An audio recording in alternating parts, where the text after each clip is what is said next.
Hi, Darin Mangum here, securities lawyer with the law firm of Mangum and Associates, also known as the PPM attorney. Like to say hello to all of our subscribers and people that may be following this content for the first time. Welcome.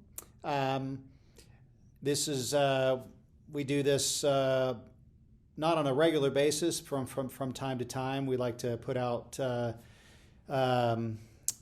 information that's helpful to people that are raising capital. So we're a securities, full service securities law firm, and been practicing over 23 years now. And so I like to jump on YouTube now and again to just talk about current issues that are going on and things that I think will be helpful, because we've always taken the approach that a more educated client is a better client, more prepared. And anyway, I wanted to talk briefly about regulation crowdfunding. We've had, lots of clients have lots of success raising capital into regulation crowdfunding. And I've talked at length in other videos over the years about regulation crowdfunding, how it works. I just wanted to touch in this video briefly on just a few key points.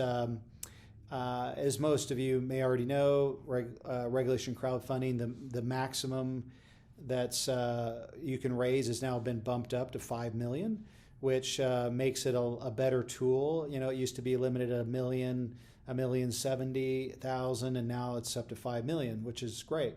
It may not be enough for a lot of people, but it's certainly a good step in the right direction. It's a great tool to get things going, and so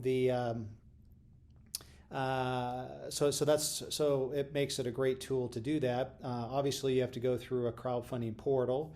We have relationships with lots of different crowdfunding portals that we can introduce you to, but in order to put your offering out there. But as far as the one thing I wanted to touch on is the financial statement requirements.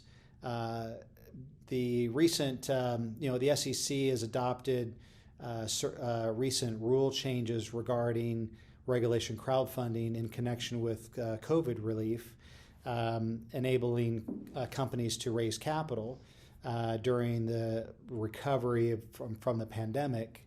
And so it used to be that again, this is a temporary rule. It's in effect for, at this stage, it's probably, I think, has another 12 months or so. It's a temporary rule, and they may extend the rule beyond this initial term, depending on how the economic recovery goes. But basically, sometimes clients get hung up with the financial statements when they're raising capital. They may not have, for example, GAAP standard financial statements, or they may not have reviewed financial statements. They may not have audited financial statements, right? And so, because they're costly to get, you've got to engage a CPA to get those. I mean, we definitely have relationships with CPAs that can knock that out and get your financial statements in shape. But the key thing is when you're just getting started, again, you're already paying a securities law firm like us to get everything going, and you have to pay a crowdfunding portal to get to list you on their platform, and then the CPA. I mean, for the financial statements, the financial statements do have to be in GAAP format, but what the temporary rules say is that you can.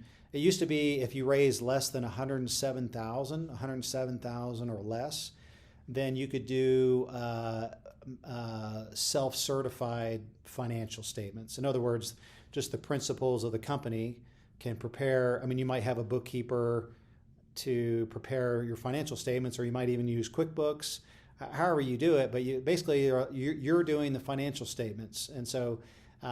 But if you're raising $107,000 or less, then you can just do your own financial statements. You don't have to involve a CPA. What the temporary COVID relief rules say is that now you can raise up to $250,000 with self-certified financial statements, which is great. I mean, you could still utilize a CPA. We definitely encourage you to do so. but yet if just getting out of the gate, you can get away with with just self-certifying your own financial statements. Now, if you're raising more than 250, yeah, you have to get reviewed financial statements. If you're raising over 535,000 or more, up to 5 million, you've got to get audited financial statements. And so we found that that's so sometimes it's easy to say, hey, we're just going to raise 250, close that round, and then amend the Form C filing for regulation crowdfunding to incorporate audited financials and bump it higher up to 5 million. Okay, so you can stage it and tier it that way if you needed to.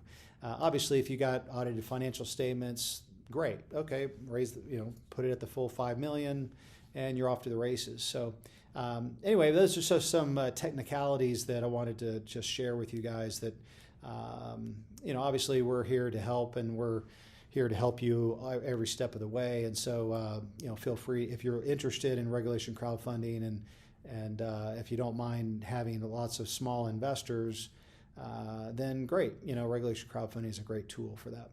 Anyway, hopefully this video is helpful, and if you like it, please hit the like button or subscribe. Feel free to share this with your friends that may be out there raising capital.